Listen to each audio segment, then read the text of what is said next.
Donc salut à tous, aujourd'hui on est avec Claudio, on va parler de sa Boosted Rêve. Donc je sais qu'il n'y en a pas beaucoup et donc je vous présente la bête. Et c'est parti, donc vas-y parle-nous un peu de ta trotte, quand tu l'as acheté. Alors, je l'ai acheté il y a 3 mois. Je l'ai eu à un très bon prix, hein. Je l'ai eu à, on veut dire, un bon 25% de réduction sur son prix américain, qui est déjà plus bas que le prix européen. Donc voilà, on va dire qu'un euro, ça a dû faire dans les 1 200 euros, tout compris, livraison comprise. Et moi, je l'adore. Et elle a peut-être le seul petit défaut, c'est l'autonomie.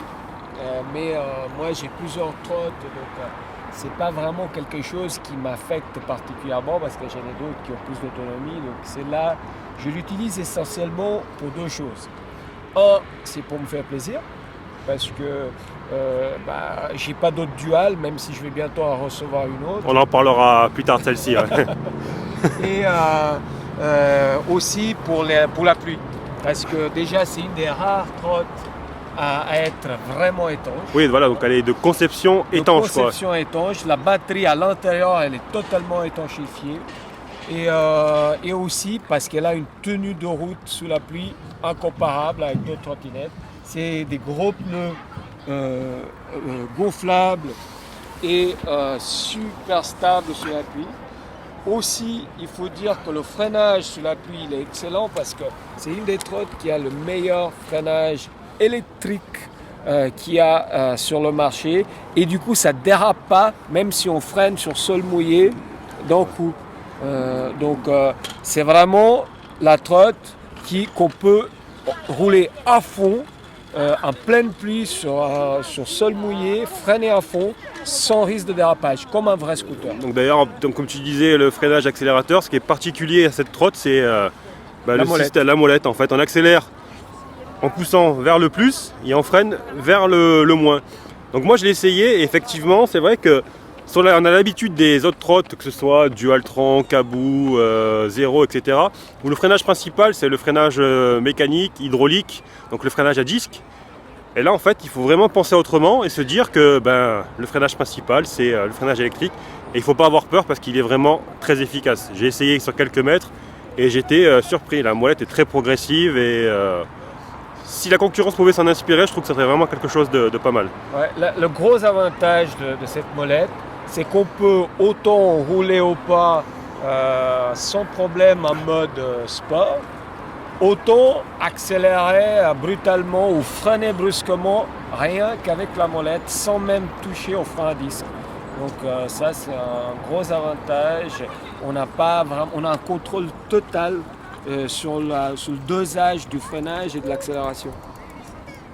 Donc après, ce que tu peux nous dire dessus, tu as fait quoi? Tu as fait des petites modifs? Voilà, j'ai rajouté un rétroviseur. Vraiment, sympa. Voilà. Et ensuite, ça je n'utilise pas des masques, mais c'est un clignotant. Parce qu'en fait, il marche avec un gilet, qu'on met derrière le dos. C'est vrai, je ne m'en sers pas beaucoup, mais il est là et ça peut être utile quand on prend la route. Et après, j'ai créé moi-même. J'ai fabriqué un garde-boue qui rallonge. C'est pas très joli, alors esthétiquement. Mais c'est efficace. Il n'y a aucune. Tu te salis pas quand tu roules sous la pluie avec ça. C'est vrai que. Il a pris quelques coups, donc il est un peu plié là, mais honnêtement, il tient. Et si un jour il se cassait, je peux refaire le même parce que je l'ai fabriqué moi-même. Ouais, parce que c'est vrai que quand on regarde les forums un peu du coup étrangers, parce qu'il n'y a pas grand chose en France ou en Suisse actuellement, c'est malgré le fait qu'elle soit étanche, il y avait quand même ce problème de projection. Donc il y a beaucoup qui ont fait ce système que tu as fait là, et qui est efficace. Après, écoute, du moment, c'est un outil. Je l'ai vu sur internet justement, je me suis inspiré d'une vidéo et j'ai fait le mien. Après, donc tu me disais, du coup les caractéristiques c'est quoi dessus? Alors les caractéristiques, on a deux moteurs de 750 watts nominal. Donc le nominal c'est 1500, le réel on ne le sait pas, certains l'estiment autour des 2005. Et sinon, après les caractéristiques, c'est une batterie de 48 volts et je crois que c'est 8 8,5, ouais. mAh. Alors, il faut dire que pour la taille de la batterie, elle fait quand même 15-16 km à fond. Et là, elle y arrive, contrairement à d'autres trottes qui ne seraient jamais arrivées à cette autonomie. Ouais, le BMS gère bien avec une telle batterie. Elle y arrive aussi parce que la vitesse est limitée à 40. Contrairement à d'autres trottinettes qui font du 50, du 60. Celle-là, elle est clairement bridée. Donc 40 n'est pas du tout sa vitesse maximale. La preuve, c'est qu'en montée, elle est toujours à 40. Même dans des montées raides, elle fait quand même 40. et donc voilà. Et par contre, à l'accélération, on sent qu'elle pousse à mort. Et en quelques secondes, tu es à 40. Et après, elle s'arrête net. C'est-à-dire, elle est bridée. Donc, et c'est comme ça qu'elle a quand même plus d'autonomie que ce que sa batterie pourrait faire penser. Parce qu'après aussi, un truc qui est réputé pour la marque, mais que là on peut le dire parce qu'on est devant, c'est la qualité de construction. Là, comme on voit tout à l'heure, tu m'avais montré, c'est que le jeu je peux te montrer dans la colonne, aussi la pliée. Vas-y. Alors là, on ouvre ici, hop, on débranche, et on plie, on accroche là. Tac. Et si tu... Oh, ça c'est pas d'origine. Et si tu regardes vraiment les finitions et tout ça, on voit que c'est quand même du haut de gamme. Ah oui. C'est pas du oui, c'est pas du produit chinois. Voilà. Et maintenant, quelquefois j'ai osé dire ça. Moi, je suis souvent sur les groupes. Elle est bien enclenchée là. Oui, elle est bien. Hop. Ah oui, voilà, tu as raison. J'avais peut-être pas poussé jusqu'au bout. D'ailleurs, en parlant de ça, petite parenthèse, j'ai mis un peu de scotch là parce qu'il y avait un peu d'ouverture. Ça risque pas grand-chose vu que la batterie est étanchifiée de l'intérieur, mais c'est toujours une protection supplémentaire. J'avais vu aussi des youtubeurs américains qui disaient que il y avait ce petit jour qui se faisait. Voilà, mais comme tu disais, c'est même la batterie et les connectiques sont des prises étanches. Voilà. La batterie est étanche également. Tout est étanche. Là, ça referme bien. Il n'y a aucune possibilité que ça rentre de l'eau là où on a le port de charge. Et sinon, j'étais en train de dire oui, je suis souvent dans les groupes Facebook.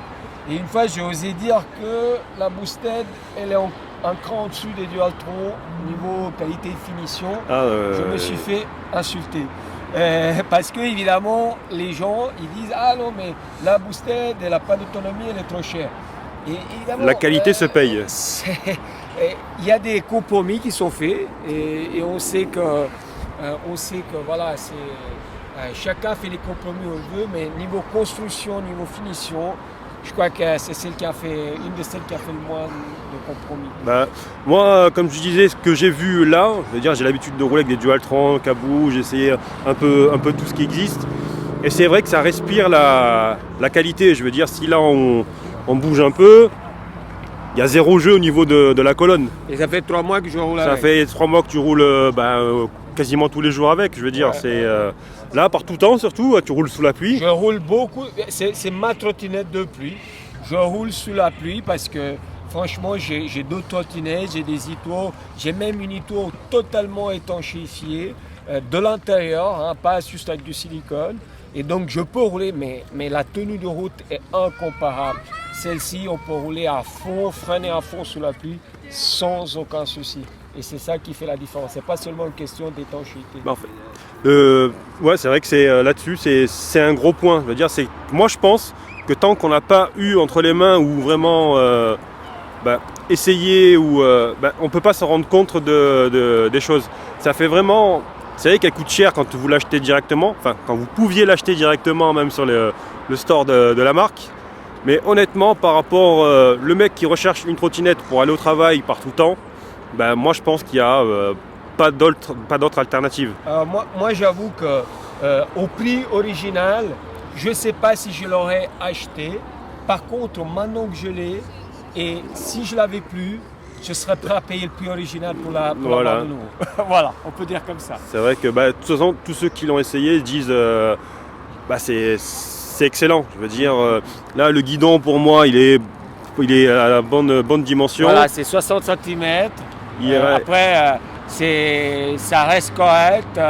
C'est pas une e-tour, mais c'est plus confortable. On a des performances après, comme qui disent aussi, c'est vrai qu'il n'y a pas de suspension, mais pour l'avoir essayé Là, je trouve que les pneus en eux-mêmes font un bon travail au niveau de filtration des petites vibrations. Évidemment, si on a un gros trou, on va le sentir. Mais c'est parfaitement roulable. Il y a un confort qui reste présent. Franchement, moi, une des raisons principales qui m'ont poussé à l'acheter, c'est le poids. Parce que pour moi, c'est vrai, elle est à combien? On n'en a pas parlé. Elle est à combien? Voilà, elle est 21 kg. Donc c'est plus léger qu'une Dualtron Mini. mais disons, ça on n'en a pas parlé, mais justement c'est une des raisons principales. Je voulais un truc étanche et je voulais un truc que je peux monter dans des escaliers. Et honnêtement, pour moi c'était super important. Moi j'avais jamais acheté une trottinette à 30 kg ou plus. Et du coup, pour ça, c'est vraiment le manque d'amortisseurs, c'est aussi pour essayer de faire quelque chose de léger. C'est vrai que ça prend du poids. Et ça prend du poids aussi. Honnêtement, si je devais changer quelque chose, si je devais prendre 1 ou 2 kilos de plus, je mettrais plus de batterie, mais je m'en foutrais honnêtement des amortisseurs parce que les pneus, il faut quand même... Avec plus de batterie, mettre une batterie de 12 ou 13 ampères, ça serait, je pense, la trotte parfaite. Quoi. Ouais, mais même de 15 ampères, je pense que là, ça n'augmenterait pas des masses. Honnêtement, je sacrifie volontiers les suspensions vu qu'elle fait déjà un bon travail comme ça. Donc la batterie, ça aurait été la seule chose que j'aurais changé. Mais bon, on ne peut pas tout avoir. Et du coup, au niveau trottinette, tu n'as pas commencé maintenant? J'imagine que c'est pas... Non, moi je suis un des plus anciens dans le monde de la trottinette électrique. J'ai commencé en 2014. D'accord. Ça fait 6 ans. Alors j'ai commencé avec quelque chose d'assez pourri. C'était une Razor E300, mais qui a eu l'avantage, qui d'ailleurs était le même poids que celle-ci, sauf qu'elle ne se pliait pas. Et elle a eu l'avantage de me faire découvrir l'électrique.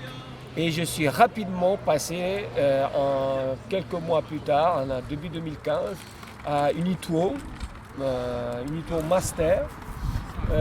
Ensuite, je suis passé à Unituo Super Booster, une 36 volts 10 ampères en 2017, que j'ai toujours. La Master, entre-temps, elle a été vendue. Et que c'est celle-ci que j'ai fait étanchéifier totalement. D'accord. Et ensuite, je suis passé à une Monster 14 ampères, que j'ai aussi toujours. On a la même. Voilà, et que je sors pas mal aussi parce que son gabarit fait que je peux la rentrer partout, elle est confortable. Celle-ci, dans un magasin, je peux la rentrer, mais vous voyez la taille du bidon, ça passe moins bien à la foule, on va dire. Et ce que j'aime aussi, d'ailleurs, ça me fait penser à une chose, j'aime beaucoup le fait qu'elle est basse. Elle est la même hauteur qu'Unituo, comme hauteur de bec. Et ça, j'adore. C'est vrai que ça change des Dualtron. Voilà, j'ai essayé par exemple la DT3 et pour moi c'est trop haut. J'ai du mal avec les trottinettes trop hautes. J'aime bien quand je suis près du sol, ça me fait sentir plus stable, plus à contrôle. C'est vrai que stabilité, celle-ci, c'est vraiment... avec un centre de gravité vraiment bas, c'est vraiment quelque chose qui se remarque. Quoi. Après, bien sûr, il y en a qui disent ouais, on ne peut pas sauter les trottoirs. Personnellement, moi, ça ne m'intéresse pas de sauter les trottoirs, ni de faire du tout-terrain. Donc, pour ce que je fais, c'est-à-dire essentiellement la ville, pour moi, c'est parfait quand c'est une trottinette aussi basse. C'est au contraire une des raisons pour laquelle je l'ai acheté. C'est une des raisons pour laquelle je l'ai cherché aussi. Mais bon, avec l'actualité de la marque, c'est vrai que c'est très difficile d'en trouver une. Donc honnêtement, tout ce que je peux dire, lui il est propriétaire et moi essayeur. Si vous avez l'occasion d'en avoir une, je vais dire n'hésitez pas parce que c'est vraiment quelque chose de... Moi, je suis super content de l'avoir prise. Si je la perdais, je ferais tout pour en avoir une autre. Parce que c'est vrai qu'on réfléchit tout bêtement entre la construction ou les trucs bien pensés. Là, on peut, si on devait l'attacher... Absolument, voilà. Je peux mettre un gros cadenas pour l'attacher. S'attacher au châssis alors que, directement. Par exemple, les Ito, c'est la merde. Ouais. Et imaginez que je me suis acheté une Ninebot ES4 qui a des gros trous dans le pneu arrière pour pouvoir y mettre un gros cadenas. Parce que j'ai pas envie de me faire voler Monito. J'ai des amis qui se sont fait voler en ayant attaché avec un petit cadenas et honnêtement j'ai pas envie, surtout combien ça coûte. Au prix où que ça coûte, ouais. Donc celle-là, je l'ai laissée des fois avec un gros cadenas attaché sur la barre, c'est nickel. Donc voilà. c'est un autre avantage. Et il y en a pas mal des avantages comme ça. Donc voilà. Bah écoute, je te remercie. De toute façon, comme on se disait, tu vas revenir très vite pour nous proposer ton... Ouais, j'en ai une qui est encore moins connue que celle-ci et que je crois qu'il y a 0 vidéo actuellement dessus. Non, donc on viendra la présenter dès que tu auras la chaîne. On va pas en dire plus. On laissera monter ça pour la prochaine fois. Suspense. Écoute, je te remercie pour cette présentation. Je pense que les gens pourront avoir une idée vraiment complète de ce modèle-là, parce qu'il n'est pas forcément autant connu que des Dualtron. Et moi, je pense à tort, parce que je me dis, c'est peut-être moins puissant ou moins de patates qu'une Raptor modifiée, enfin, je veux dire, avec un contrôleur modifié ou une V1. Mais les yeux fermés, moi, personnellement, j'irai là-dessus, parce que j'accorde beaucoup d'importance à la construction. Et le côté étanche, comme beaucoup en parlent, ça, c'est quelque chose qui devrait être plus développé ailleurs, mais que bizarrement on n'a pas encore, quoi. Donc il y a des modèles comme cette Boosted qu'ils proposent. Pour ceux qui ont une Dualtron, les tests qui ont été faits est plus ou moins au niveau d'une Spider comme accélération. Donc pour ceux qui veulent un petit peu comprendre quel est le type d'accélération, c'est un peu ça. Voilà. Par contre, pas la même vitesse de pointe. Moi j'ai trouvé personnellement qu'elle était plus nerveuse que la Spider que j'avais essayé. Mais voilà, après chacun voit, mais dans tous les cas c'est une bimoteur. On a beau penser 48 volts, honnêtement entre une 48 volts Boosted et une 60 volts Spider, j'ai pas vu de différence, ou alors même à l'avantage de la plus petite. Après je fais pas de promotion pour la Boosted, hein. Donc là j'essaie juste de retransmettre mes impressions sur le modèle. Et voilà, donc on reviendra pour des comparatifs peut-être. Voilà, donc on essaiera de comparer tout ça et voilà. Écoute, je te remercie et je te dis de toute façon à bientôt, hein. On a d'autres trucs à présenter. Bientôt, oui. Et voilà. Allez, à plus. Ciao.